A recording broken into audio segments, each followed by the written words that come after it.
Picnic করে ফেরার পথে রূপনারায়ণে নৌকাডুবি। যেটা জানা যাচ্ছে, হাওড়ার 5 বাসিন্দা এই ঘটনায় নিখোঁজ রয়েছেন।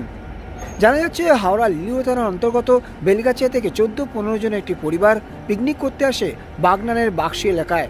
এরপর বাক্সি থেকে নৌকায় করে তারা ওপারে যান দুধকুমলা ঘাটে। সেখানে ত্রিবেণী পার্কে তারা পিকনিক করেন এবং সেখান থেকে বিকেলে নৌকা করে ফেরার পথে রূপনারায়ণে তাদের নৌকাটি উল্টে যায়। এই ঘটনায় এখনো পর্যন্ত যেটা জানা যাচ্ছে, 9 জনকে উদ্ধার করা গেছে, 5 জন নিখোঁজ রয়েছে। সেই 5 জনের মধ্যে শিশুরাও রয়েছে বলে জানা যাচ্ছে। ঘটনার পরই বিপর্যয় মোকাবিলা টিম এবং পুলিশ ঘটনাস্থলে যায়, তারা তল্লাশি চালাচ্ছে।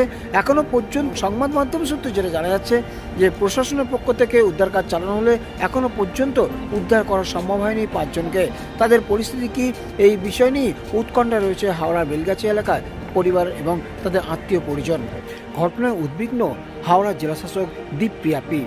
তিনি সংবাদ মাধ্যমকে জানিয়েছেন যে বিপর্যয় মোকাবিলা টিম এবং পুলিশ ঘটনাস্থলে তদারকি করছে এবং চেষ্টা করাচ্ছে নিখোঁজ ব্যক্তিদের উদ্ধার করার।